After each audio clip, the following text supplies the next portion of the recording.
ఏది అయినా ట్రై చెయ్యి ఆచి చికెన్ మసాలా. ఆచి చికెన్ మసాలా చులకన భావం అయ్యే విధంగా, నలుగురు ముందు నవ్వుల పాలయ్యే విధంగా, తల్లిదండ్రుల యొక్క పెంపకాన్ని ప్రశ్నించే విధంగా నీ యొక్క మాటలున్నాయంటే నిజంగా బాధాకరమైనటువంటి విషయం. మేము నీ స్థాయికి వచ్చి ప్రెస్ మీట్ పెట్టే పరిస్థితి వచ్చినందుకు నిజంగా బాధపడుతున్నాం. ఎప్పుడైనా సమస్యల కోసం మాట్లాడేటువంటి మేము కుటుంబ సభ్యుల్లో వచ్చేటువంటి విషయాల పట్ల కూడా ప్రెస్ మీట్ పెట్టే పరిస్థితి ఒక రోజు వస్తుందని ఎప్పుడు కూడా ఊహించాల. అలాంటి పరిస్థితి వచ్చినందుకు సిగ్గుపడాల్సినటువంటి పరిస్థితి తీసుకొచ్చినందుకు మీరు ఫస్ట్ క్షమాపణ చెప్పాలని నేను ఈ సందర్భంగా డిమాండ్ చేస్తున్నా. ముఖ్యమంత్రి గారిని అనేటువంటి రైట్ నీకు ఎక్కడదమ్మా? ఏమి పెట్టిందానవా, పోషించిందానవా, నువ్వేం చేసిందానవని నీకేం సంబంధం అసలు? తల్లిదండ్రి యొక్క చాటున నువ్వు రాజకీయాలు చేస్తూ ఇవాళ కొండ అనే ఒక లైన్ పక్కకు తీసేస్తే హూ ఈజ్ సుష్మిత? మీరెవరు అసలు? అప్పుడు మీరు ఆలోచించుకోండి. ప్రజాక్షేత్రంలో మాలాంటి వాళ్ళము 15-20 సంవత్సరాల నుంచి ఎలాంటి పదవులు చేయకుండా ప్రజాక్షేత్రంలో అధికారం ఉన్నా పదవులున్నా లేకపోయినా ప్రజాక్షేత్రంలో పని చేస్తున్నాం. మమ్మల్ని ఎవరు ఎందుకు ఏలు పెట్టి చూపరు? మిమ్మల్ని మాట్లాడుతున్నారంటే అర్థం ఏంది? పిట్ట కొంచెం కూతగనం అన్నట్టుగా నేనెవరికి భయపడను, నేను చోగియాలైతే రేపు 2 అవుతాయి, సినిమా డైలాగులు కొట్టడం సింపులే. కానీ దాని పర్యవసాన్ని ఎదుర్కోవడానికి మీ అమ్మ ఎంత బాధపడుతున్నదో ఆలోచించు. నీ వెనక ఉండి మరి ఎవరు మాట్లాడిస్తున్నారు ఈ రకమైనటువంటి మాటలు? తనకు మంత్రి పదవి ఉన్నదంటే ఇంటిల్లి పాలకి ఉన్నట్టు కదా, నీ జాతికంతా ఉన్నట్టు కదా, నీ సంఘంకంతా ఉన్నట్టు కదా. దాన్ని ఎట్లా ప్రొటెక్ట్ చేసుకోవాలి? ప్రజలతో ఎలా వెళ్లాల్సింది వదిలేసి ఇంట్లో పొద్దున్న లేస్తే పోరు పెట్టుకుంటే ఏమొస్తుందని అడుగుతున్నాం.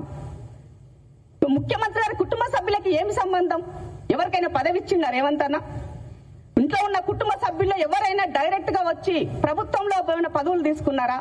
కొన్ని పార్టీల పదవులు తీసుకున్నారా? వాళ్ళు ఎక్కడైనా వచ్చిన పెత్తనం చేసినారా? ఉన్నోళ్ళనంట కొండారెడ్డిపల్లి ఊరి వరకు పరిమితం అవుతారు. అలాగే ఇప్పుడు కొడంగల్ నియోజకవర్గం ఉంటే అక్కడి వరకు పరిమితమై అన్నకు హెల్ప్ చేసి పని చేస్తున్నారు. వాళ్ళని ఎందుకు మారిపోసుకుంటున్నారు పొద్దున్న లేస్తే? అంటే నువ్వు మాట్లాడే మాటలను బట్టి చూస్తే నీ వెనక మరి బీజేపీ బీఆర్ఎస్ ఉండి మాట్లాడిస్తుందో అని అనుకోవాల్సిన పరిస్థితి ఉన్నది. కాబట్టి మాట్లాడే ముందు నరం లేని నాలుక ఏదైనా మాట్లాడుతుంది.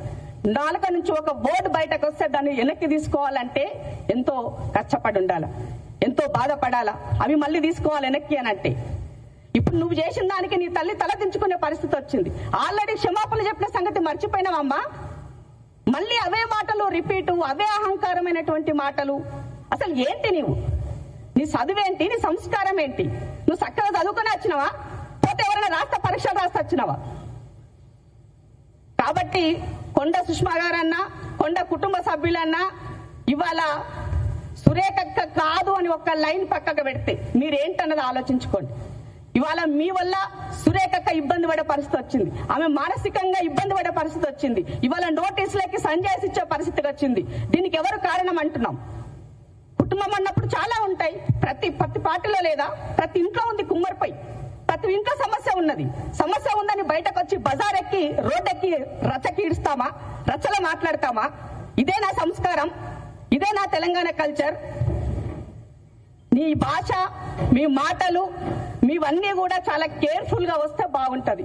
ఇష్టం ఉన్నట్టుగా మాట్లాడి నీ నోటికి ఏదొచ్చినట్టు చేస్తే కాంగ్రెస్ పార్టీ కార్యకర్తలు గాని, కాంగ్రెస్ కుటుంబ సభ్యులు గాని, రేవంత్ అన్న అభిమానులు గాని, పాలమూరు బిడ్డలు గాని ఎవ్వరూ కూడా ఉపేక్షించరు. గుర్తుంచుకోకుండా సుష్మమ్మ, మళ్ళీ చెప్తా నేను, నీవు చేసేటువంటి వ్యాఖ్యలకి ఇవాళ మొత్తం అంతా కూడా పక్కపాటు ట్రోల్ చేస్తున్నాడు మమ్మల్ని. ఎందుకు ట్రోల్ చేసిన అవసరం ఏమొస్తుంది? దేని గురించి? ఎవరి దగ్గర ఏ అవినీతి ఏం చేశారని నీ దగ్గర ఏం చిట్టా ఉందని నువ్వు మాట్లాడుతున్నావు?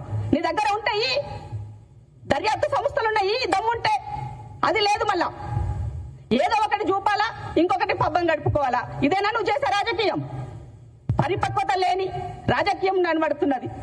ఒక సీనియర్ ఎమ్మెల్యే పట్టుకొని డైఫర్లను మాట్లాడుతున్నావు. నువ్వు ఇంకా ఆడనే అయిపోయింది. నీ మైండ్ ఆ డైఫర్ల కానే అయిపోయింది. నీ మెచ్యూరిటీ లెవెల్, నీ పరిపక్వత అక్కడే ఉందని కనబడుతున్నది. ఏదో ఘాటుగా మాట్లాడితే, సినిమా డైలాగులు వదిలేస్తే నన్ను వెనక నుంచి ఎవరు నన్ను బెదురుకుంటారేమో, మమ్మల్ని ప్రొటెక్ట్ చేస్తారేమో అంటే అది తప్పమ్మా. సొసైటీలో, సమాజంలో ప్రజల కోసం పని చేసినటువంటి వాడు లీడర్ అవుతాడు. లేదు అంటే రౌడీయిజం, గుండాయిజం దాని కొంచెం చేయాలనుకుంటే అది ఇంకో రకంగా మాట్లాడుకుంటారు. మీ అమ్మ నాయన ఈడి దాకా వచ్చినారంటే ఎంత కష్టపడి ఎన్ని భరిస్తే ఈడి దాకా వచ్చి ఉంటారు. అలా పేరును పూర్తిగా దిగజార్చే విధంగా నువ్వు రాజకీయాలు చేస్తున్నావు. ఎస్, రేవంత్ అన్న నీ ఇంటికి వచ్చి ఉండొచ్చు, అడిగి ఉండొచ్చు. అంత మాత్రాన అవహేళనగా మాట్లాడాలా? పార్టీ అన్నప్పుడు, అధికారంలో రావాలన్నప్పుడు, 10 సంవత్సరాలు కష్టపడుతున్నప్పుడు కార్యకర్తలకు బాస్గా నిలబడడం కోసం తన గొంతుకై ఒక్క చేయితో పార్టీని నడిపినటువంటి సంగతి మరిచినావా? ఏం చేసినారని మీరు? పోనీ వర్కింగ్ ప్రెసిడెంట్ గా ఉంటారని వచ్చి పాదయాత్ర చేసినారా ఆయనతో కలిసి? మీరు ఎండొచ్చినారు? ఎక్కడున్నారు మీరు? ఇవన్నీ మాట్లాడాలి. పూర్వవృత్తాలను మారాలంటే మళ్ళీ అది ఇంకో రకంగా వెళ్ళిపోతుంది. కానీ అది నా సంస్కారం కాదు, నా సంస్కృతి కాదు, అది నా సభ్యత కూడా కాదు. కుటుంబ సభ్యులని గౌరవంగా చెప్తున్నాం. ఇంకేదో అన్నారు నిన్న, మీరెవరైనా ప్రెస్ మీట్లు పెట్టి ఖండించే ప్రయత్నం చేసి ఇంకేదైనా చేసినట్లయితే మరింత రెచ్చిపోయి మాట్లాడుతుంటే ఏం రెచ్చిపోతావమ్మా?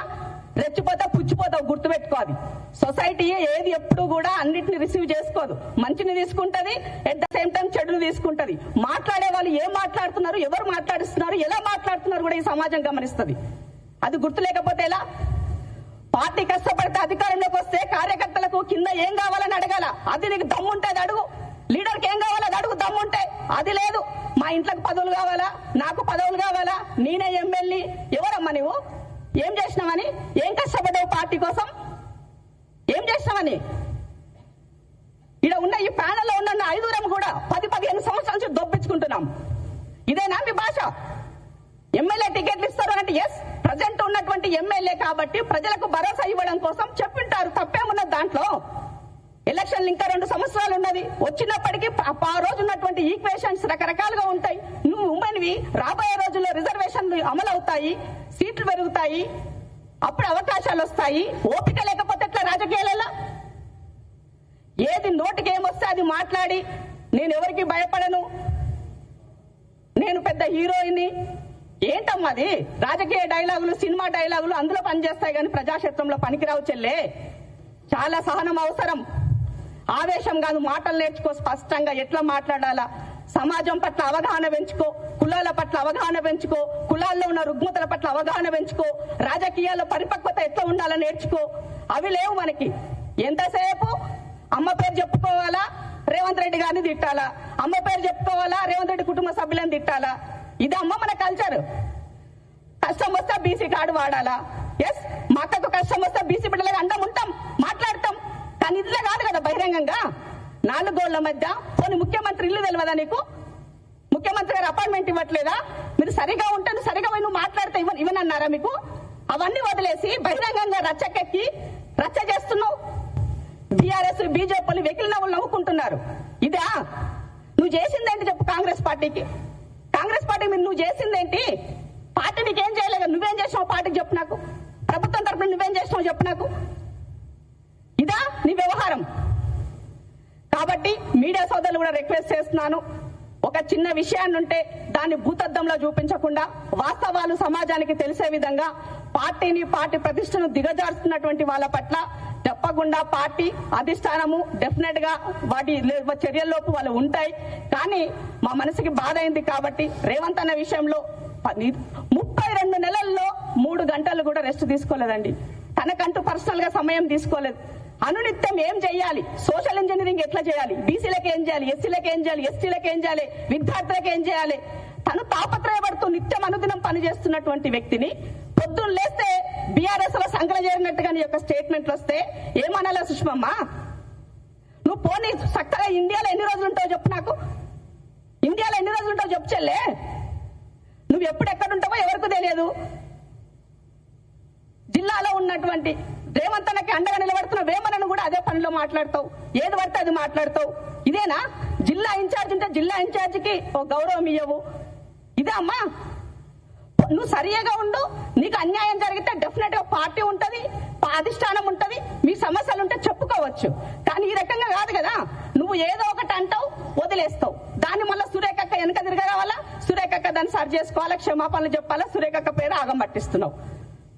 అక్క కూడా, సురేఖక్క మీరు కూడా కొంచెం ఆలోచించుకోవాలా. పిల్లలు ఇష్టం ఉన్నట్టు నోటికి వచ్చి అంటే ఎప్పుడు కూడా చాలా వరకు నేను చూసినంత వరకు అయితే పుత్రుని రూపంలో గండం ఉంటదని విన్నా, సన్ స్ట్రోక్ విన్నా. ఈ రాష్ట్రంలో మొన్న చూసిన ఒక కేంద్ర మంత్రికి కొడుకు రూపైన సన్ స్ట్రోక్ ఏమైందో, ఇవాళ మా అక్కకి మా కొండ సురేఖకి పుత్రిక రూపైన స్ట్రోక్ మొదలైందని చెప్పాల్సిన అవసరం ఉంది. కాబట్టి ఇలాంటి స్ట్రోకులకు గాని మీరు ఇంకేమైనా మాటల విషయంలో గాని బెదిరించే డైలాగులతో గాని నువ్వేం చెప్పినా తాటకు చెప్పట్లకు భయపడేటువంటి నాయకత్వం రేవంత్ అన్నది కాదు. అందులో పాలమూరు బిడ్డది అస్సలు కాదు. మట్టిని నమ్ముకొని, సమాజాన్ని నమ్ముకొని, అడవిని నమ్ముకొని వచ్చినటువంటి వాళ్ళని గుర్తుపెట్టుకోండి. కేసీఆర్ లాంటోనే చీల్చి చెండాలి ఫామ్ హౌస్ లో వండబెట్టినాం. మీరెంతమ్మా? నేను మాటలు ఎంత, నీ లెక్కెంత? కాబట్టి చాలా కేర్ఫుల్ గా ఉండు అమ్మా. నీవు ఇప్పటికైనా కూడా మాటలు చాలా జాగ్రత్తగా రాని, ఏది పడితే అది మాట్లాడితే మాత్రం ఊరుకొని చెప్తున్నాం. నిజంగా నీ స్థాయికి దిగజారి నేను ప్రెస్ మీట్ పెట్టాలంటే నేనే ఫీల్ అవుతున్నా. కాబట్టి ఏదేమైనప్పటికీ కూడా కుటుంబ సభ్యులను కలహాలు ఉంటాయి, అన్నీ ఉంటాయి. బట్ వాటిని ఏ విధంగా అధిగమించుకోవాలనేది పార్టీ చూసుకుంటుంది, అధిష్టానం చూసుకుంటుంది. మా సమయంతో ఉండాల్సినటువంటి బాధ్యత ప్రతి ఒక్కరిపైన ఉన్నది. వచ్చినటువంటి వాటిని పదే పదే మళ్ళీ మాట్లాడి అదే విషయాలను రెచ్చగొట్టే విధంగా చేస్తే ఊరుకునే ప్రసక్తి లేదు. జాగ్రత్త కొండ సుష్మా అని తెలియజేస్తున్నా. ఎప్పుడు కూడా ఎవరికైనా కూడా తల్లిదండ్రుల పేరు నిలబెట్టే విధంగా రాజకీయాలు ఉండాలా, వాళ్ళ పేరు పెంచే విధంగా ఉండాలి తప్ప దిగజార్చే విధంగా ఉండకూడదని మాత్రం మరొకసారి గుర్తు చేస్తున్నాం. Thank you. మీడియా సోదరులకి అలాగే నాతో పాటు